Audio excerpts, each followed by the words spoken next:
to undo the damage that lockdown has done on our bodies, especially the last one.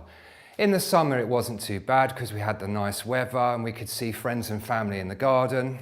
But the trouble is with this winter lockdown, it's been cold, it's been wet, and we've basically been prisoners in our houses from 4 o'clock in the evening onwards, and we've just sat down too much. You know, the only option really was to sit down and watch TV.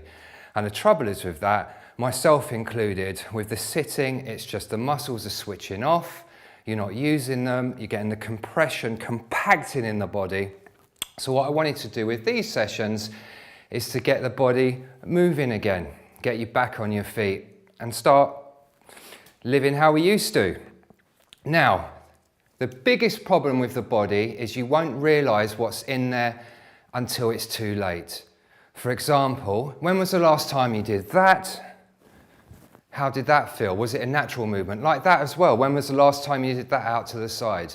So you might have all these problems living in the body, and if you plan to try and then engage in a new exercise regime, with all good intent, off you go, and then something pulls, something tears because you didn't know it was there. So what we're going to do is we're going to start very simply, and we're just going to rediscover our bodies. We're going to explore our bodies, find out all the tension and bits of rubbish that's in there, and then deal with them as we go. Now what you'll need for this, we're going to do it either on the floor or the bed. So you'll either need a cushion or a pillow. So if you haven't got one of those, I'll just give you a little bit of time to go and get one whilst I get down on the floor.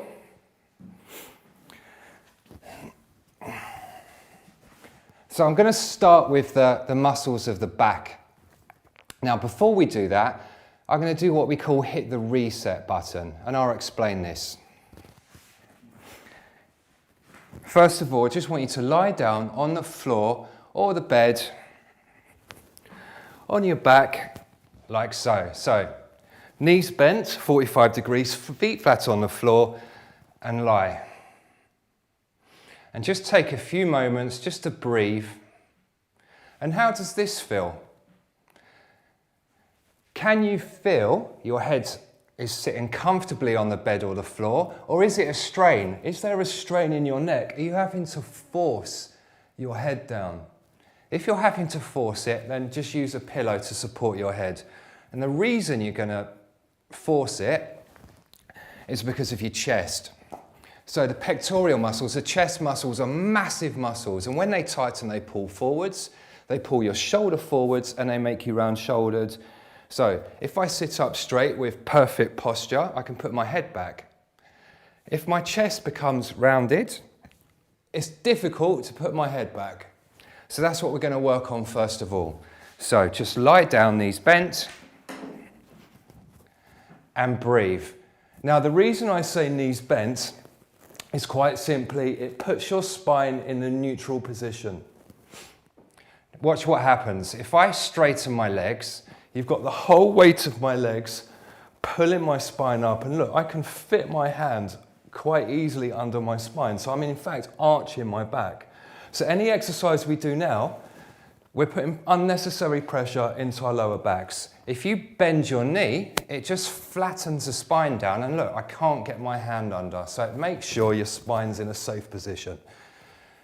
So we're going to lie there, and the first thing we need to think about is, how does this feel? If you're lying here in this neutral position and you feel pain and discomfort, then we've got a problem.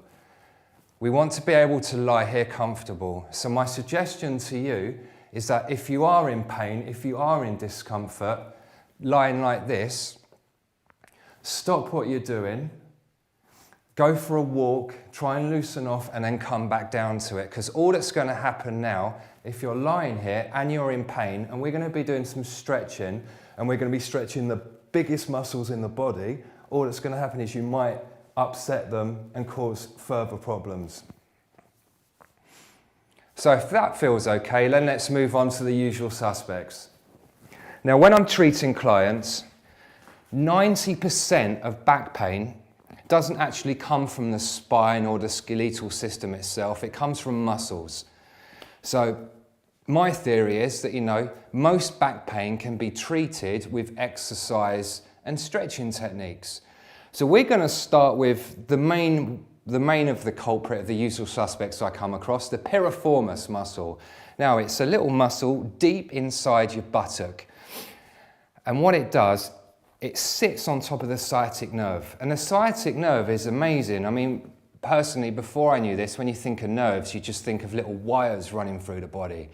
But in fact, the sciatic nerve is like a bit of rope. It's as thick as your little finger, and it runs from the center of the spine all the way down the leg.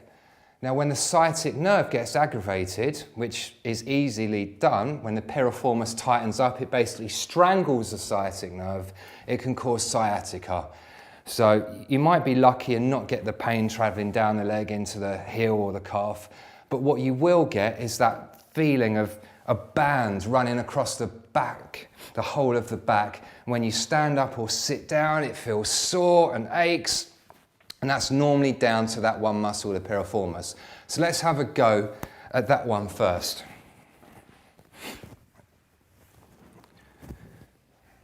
So make sure head's comfortable, everything's comfortable.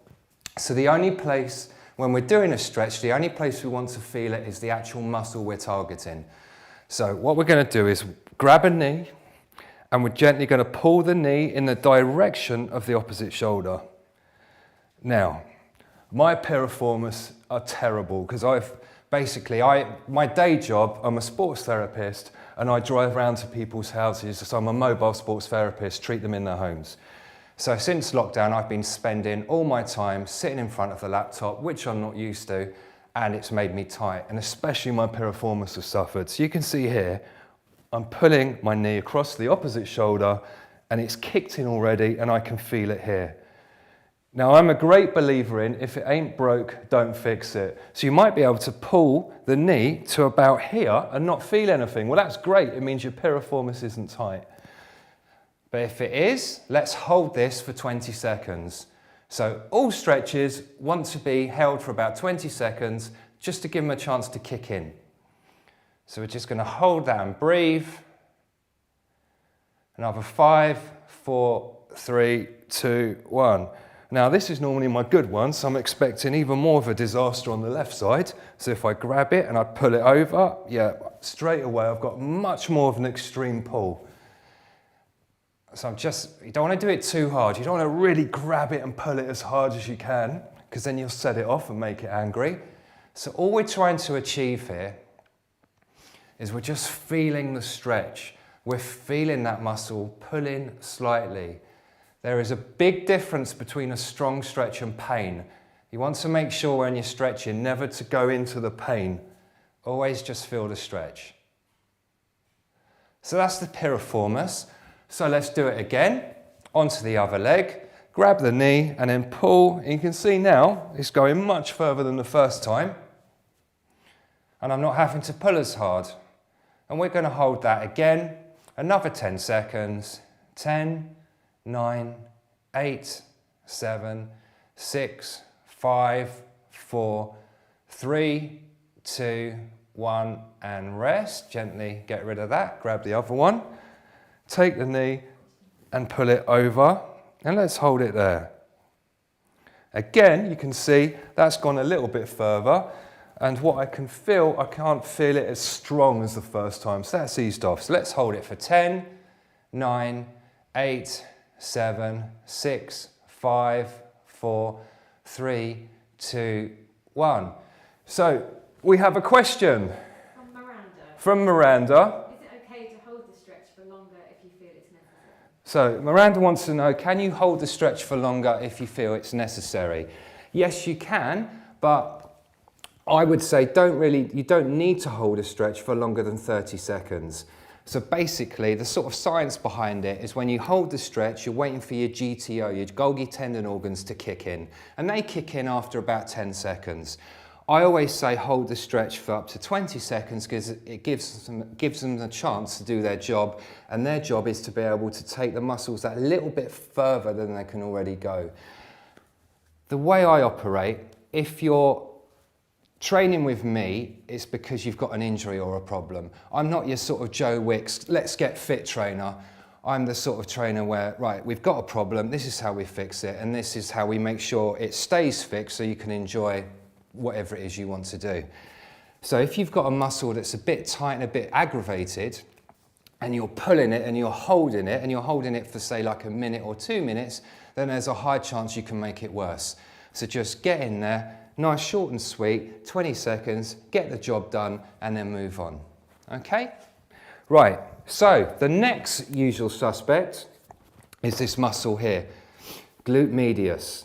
Now, like the piriformis, when it's tight, it clamps down on the sciatic nerve.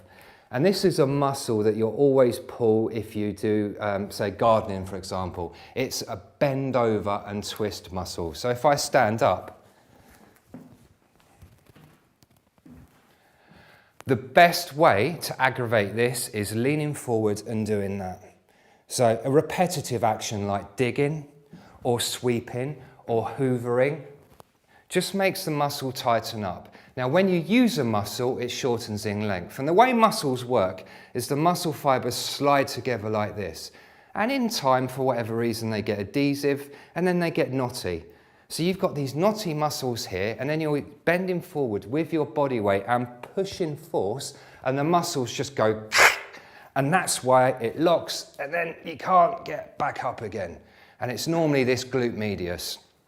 So my suggestion to all my clients and to you is that if you are doing something that involves a repetitive action like digging or gardening or hoovering or anything, cleaning the car, whatever it is, always stretch afterwards.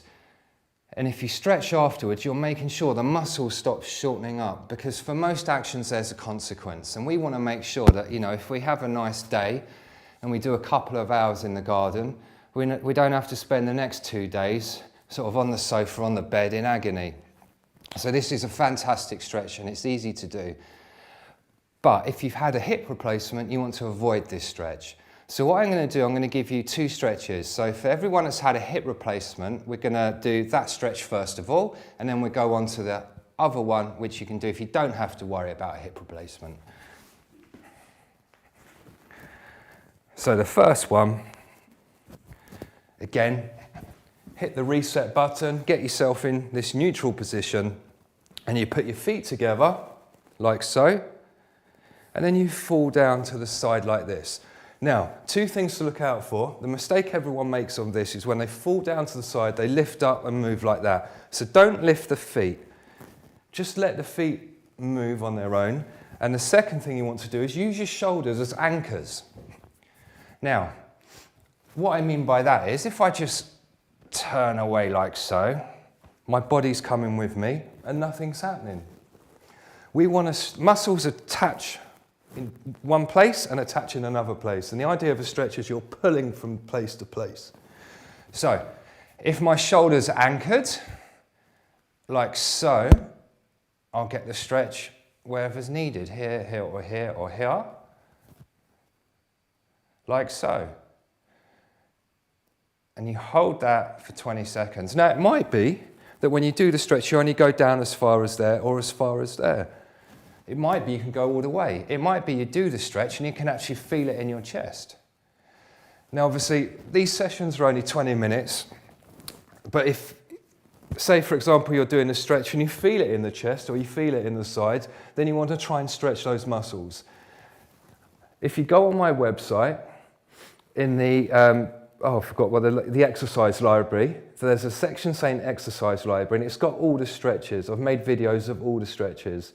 So if you ever want to find out, if you've got a bit of a stiff muscle anywhere in the body, if you want to find out how to stretch it, just go onto the website and have a look in the exercise library. So anyway, back to the glute medius, anchor the shoulders, down to the floor, and let's hold it there. Nice deep breaths. So you want to try and relax your muscles and relax your body. So just breathe, get the oxygen in, and we'll hold for another 10, 9, 8, 7, 6, 5, 4, 3, 2, 1. Back to center. And let's go over to the other side. So anchor your shoulders, fall down. Oh, and I can feel here, it's not actually my glute medius is tight, but it's up here. So this is my erector spinae, and it's a group of muscles that run either side of the spine. So before I did this stretch, I had no idea they were tight. And this is the problem. I can go and do something a bit vigorous. I've got tight muscles in my body I didn't know about, and then off they go. So let's hold that for another 5, 4, 3, 2, 1, and rest. Good. We've got another question. Emma is asking, should we do these stretches every day? Emma's asking, should we do these stretches every day? I would say yes. I mean,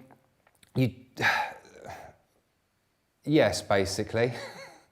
Because what happens is, life at the moment is stressful, all right?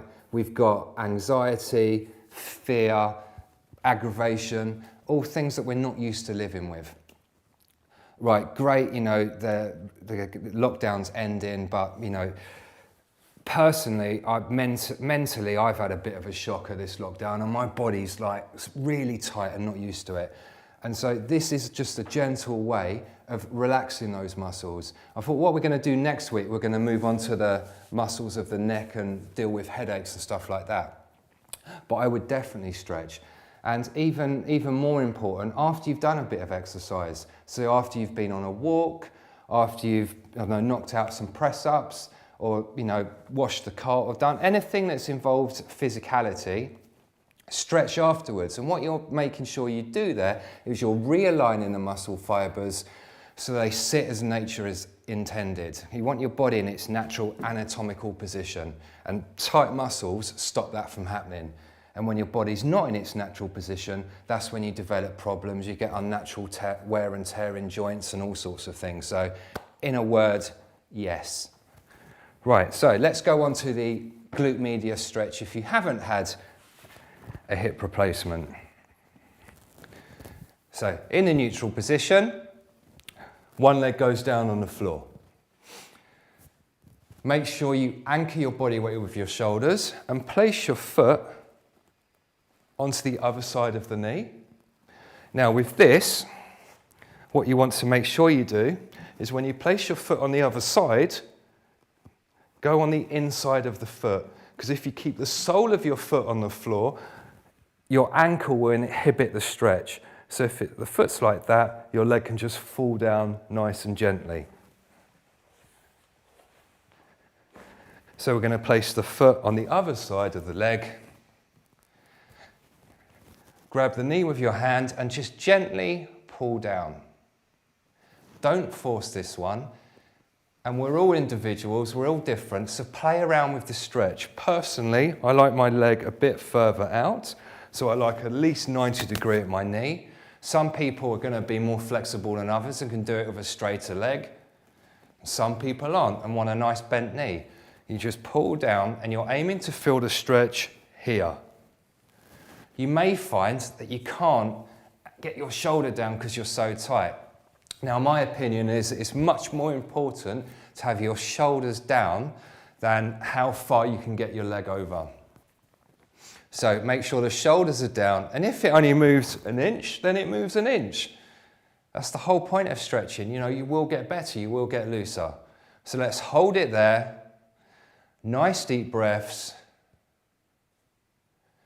And let's hold for another 10, 9, 8, 7, 6, 5, 4, 3, 2, 1.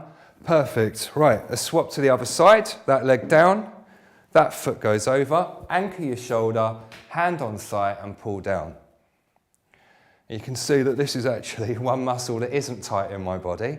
I'm quite good at this stretch, so I'm going to make it a bit more beneficial and pull my leg out a bit more.